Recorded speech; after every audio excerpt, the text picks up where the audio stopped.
स्वागत है हमारे जिले के उपस्थित सभी गौशाला संचालक, अध्यक्ष महोदय और माता शक्ति के रूप में एक नया नवाचार करने का स्वागत है। आज का जो कार्यक्रम रखा गया है गौपालन विभाग और गौशालाओं का, क्योंकि ये जुड़े हुए विभाग है, जुड़ी हुई संस्थाएं हैं। वर्तमान समय के अंदर क्योंकि सारा काम ऑफलाइन से ऑनलाइन होने जा रहा है, तो उसमें कई समस्याएं ऐसी है जो समझ में आने में थोड़ा समय लगेगा।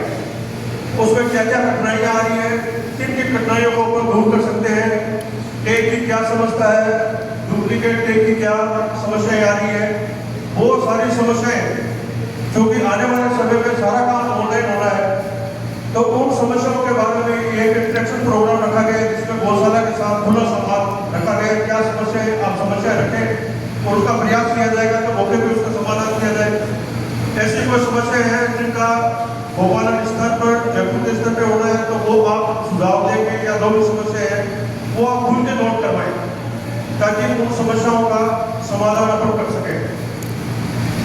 इसी क्रम में हमारे विभाग के श्री गोपाल सिंह जी ने आपको विस्तृत से सारी जानकारियां दी है। वो जानकारियां आप अमल में लाने की जरूरत है, उन पर पूरा अमल करना पड़ेगा, क्योंकि आने वाले समय में सारा काम ऑनलाइन होने से सारा काम फेयर ऊपर दिखेगा, सारा ऑनलाइन होने से, तो वो काम अभी से अपन आगे लाने शुरू में हो सकता है। एक बार अपने को परेशानी हो क्योंकि नया काम है, लेकिन जब एक बार ये प्रक्रिया समझ में आ जाएगी तो उसके बाद में आपको कहीं जाने की जरूरत नहीं है। आप बैठे बैठे गौशाला के अंदर अपना सारा काम ऑनलाइन कर सकते हैं। तो ये काम सीखने में फायदा, खुल के चर्चा करें। आपने की होगी पहले चर्चा, और भी कोई समस्या आएगी तो उसके लिए तैयार है। बीकानेर जिले की लगभग 178 गौशालाएं जो अनुदान की पात्र है, उन्होंने आवेदन किया है, उसका अभ्यास करें। थोड़ी बहुत कोई समस्या थी तो वो रिवर्ट भी किया, हमने सुधारने के लिए आपसे निवेदन किया है। और कई गौशाला वापस अपना जो है ऑनलाइन का सही करके उन्होंने भिजवा दिया है। बीकानेर जिले में मैं मानता हूँ सबसे अच्छी बात यह है कि सारी गौशालाएं अच्छे प्रकार से संचालित हो रही है। पशुओं की संख्या की है, मेहनत से कोई दिक्कत नहीं। ऐसी गौशालाएं जिनमें 20-50 ज़्यादा पशु होंगे, कम नहीं है। मात्र समस्या आ रही है वो टैगिंग की आ रही है।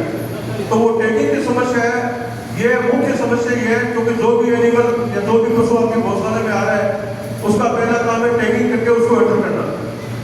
उसमें अपन कहीं पिछड़ रहे हैं, या तो आलस कर जाते हैं या करते हैं चलो बाद में कर देंगे, तो वो वहाँ थोड़ा रौला चला जाता है। और उस एनिमल का जो टैग है 12 डिजिट का, वो एक तरह से आधार कार्ड है, तो उसकी एंट्री होगी उसके हिसाब से जो टैग एनिमल है अनुदान उसी का मिलेगा। उसके अलावा आप रख रहे हैं, सेवा कर रहे हैं पशुओं की, लेकिन अनुदान के नाम पे गवर्नमेंट कोई मानती है जब आपकी गौशाला में आ गए तो उसको अटेम्प्ट क्यों रखा आपने, उसका टैग लगना चाहिए। तो टैग के विषय में आप सतर्कता थोड़ी बरतनी पड़ेगी आपको। बाकी फिर पहुंच बैठे हैं उनका अच्छी तरीके से रिपोर्ट मेंटेन करेगा। वर्तमान में विभाग की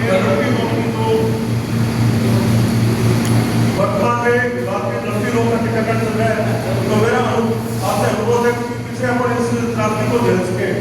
बहुत बड़ी संख्या में बोनस का नुकसान हुआ। अभी ये वैक्सीनेशन कार्यक्रम चल रहा है, तो विभाग का कोई भी कर्मचारी टीम के रूप में आएगा आपके पास में, तो वैक्सीनेशन कार्य में उनका सहयोग करें। वो वैक्सीनेशन कार्य करेंगे। साफ सफाई का विषय क्या रहता है, आने वाला समय बरसात का मौसम है, तो उससे अगर कोई कीचड़ गंदगी अगर गौशाला में तो किसी प्रकार का संक्रमण करने की संभावना है, तो वो आप थोड़ा ध्यान रखें, उसको सुधार करें। गौशाला का कार्य कैसा चल रहा है, गौपालन विभाग की तरफ से आपको पूरा सहयोग दिया जाएगा। हम आपके लिए पूरी तरह से तैयार हैं, मात्र आपको अपने रिपोर्ट्स वगैरह अपडेट करने हैं। और मैं आशा करता हूँ कि ये सारा काम आप इंस्ट्रक्शन हुआ तो करेंगे। लगभग गौशालों से मैं वाकिफ हूँ, क्योंकि मैं लोकल से रह चुका हूँ, मेरे काम सभी का अच्छा है, तो इस पर कहने में मुझे कोई दो राय नहीं है। और मैं आशा करता हूँ कि आने वाले समय में भी आप इससे बेहतर काम करेंगे ताकि किसी प्रकार की कोई समस्या आपने सामने न आए। धन्यवाद।